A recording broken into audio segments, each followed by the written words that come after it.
My brothers and sisters, the Hebrew Israelite people, 12 tribe of Israel, scattered all over the globe. Welcome back. And we just want to thank you for your subscription. Thank you for liking and subscribing to this channel.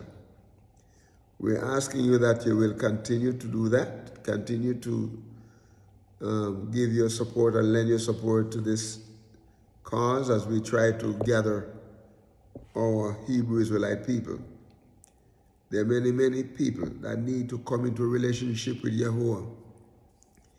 And we are Yahuwah's hands and his eyes and his mouth and his feet to take the word, to spread the word, to encourage people to come.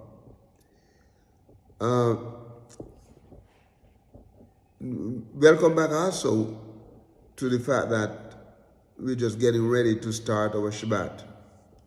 In another 45 minutes, the sun down, and remember that on Shabbat, we go from Friday sundown to Saturday sundown.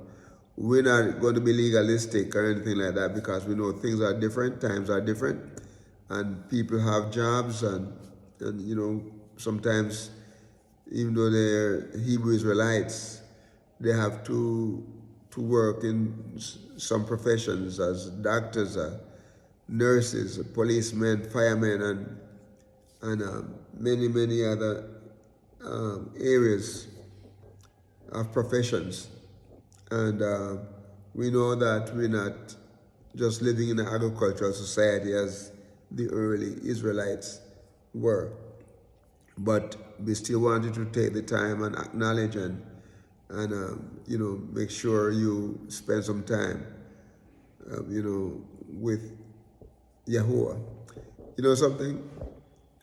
He said we have to keep the Shabbat holy, right? But you know that if you have to work, if you have to labor, you can be doing it, and you know that you can have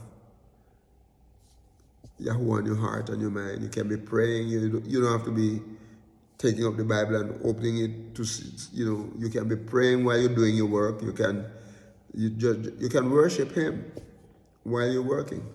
Okay? And just remember that you're not on your own. That Yahuwah,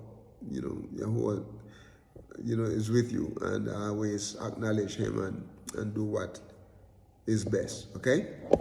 So I'm not going to stand here and try to be legalistic and tell you that, you know, because I remember in some situation I had to, based on the profession that I had, you know, I have to work some Shabbat. Okay? And so anyway, but today, in the last session we mentioned about Gog and Magog, and you know, and I've decided that I was just going to go on and do something else, but there are many, many questions. There are many questions. People are asking questions. In the news, people are asking questions. People are getting nervous about what's going on, you know, in Russia. And I was reading an article, Got Questions, you know, from the Biblical Answers. You know, it's called GodQuestion.org. I was reading this article from them, and then the question was asked, does the Bible say anything about Russia in relation to the end times? And so the answer to that was, and Matthew, this is not my words, these are somebody, I'm just reading somebody else's word, but I just want to let you know where I got the information. They said with Russia back in the news in a big way, many people are wondering if recent Eastern Europe have anything to do with the end time prophecies, and so on. How much discussion has to do with the ancient prophecy from Ezekiel? The word of Yahuwah came to me. He says, "Son of man," he said, "your face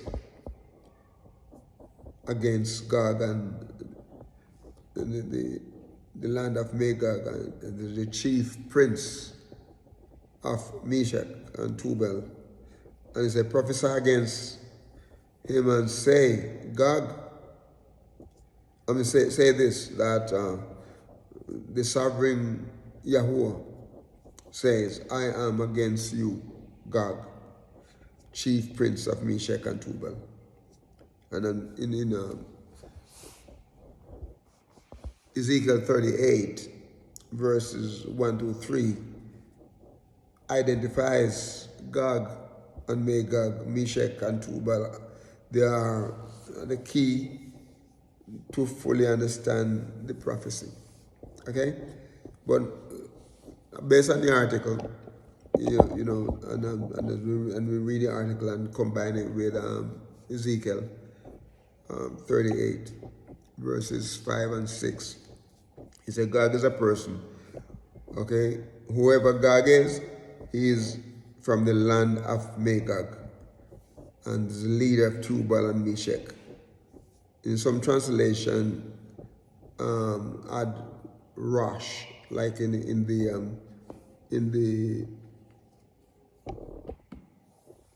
the scripture translation.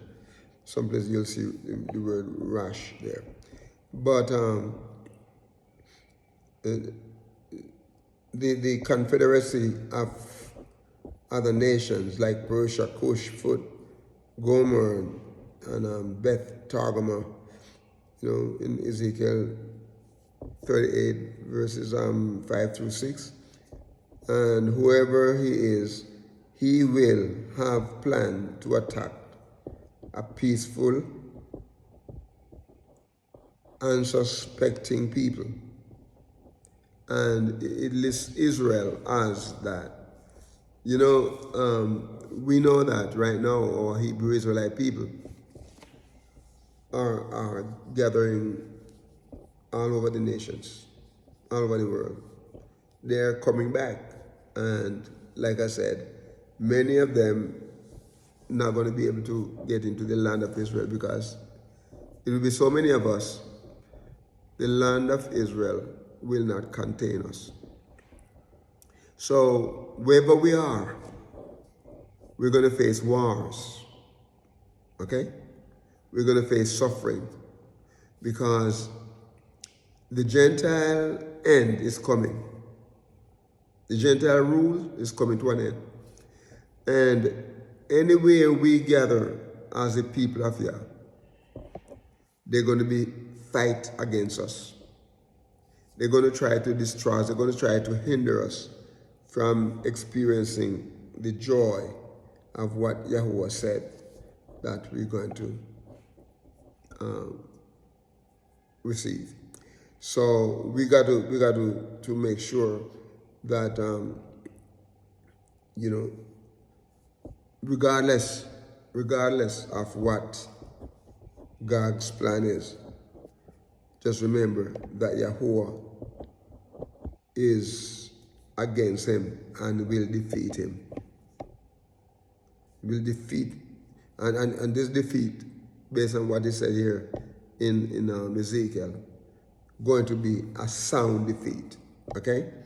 So Magog is a land in the north. We know that. Based on what Genesis chapter 10, verse 2 on to verse 5 talks about the different sons of Japheth and where they went. Okay?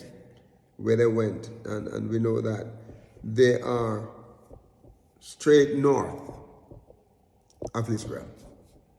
That's, you look at your map, the most northern country of north of Israel would be basically Russia. And across from them is Asia. So, I would say that both countries are northeast or northwest of Israel.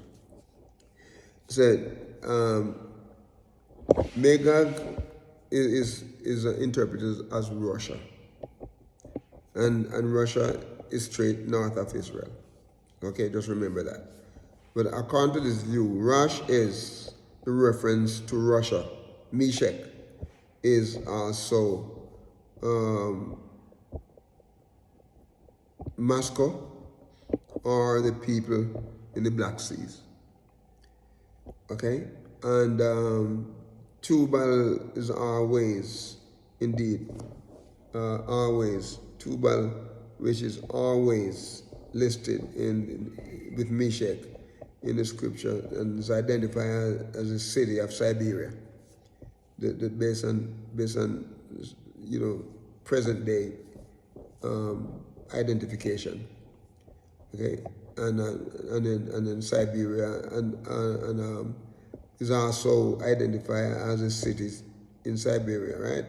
That is Tubal, rather Meshach rather, and then Siberia or in the area of central Turkey. So they're generally in that general area there.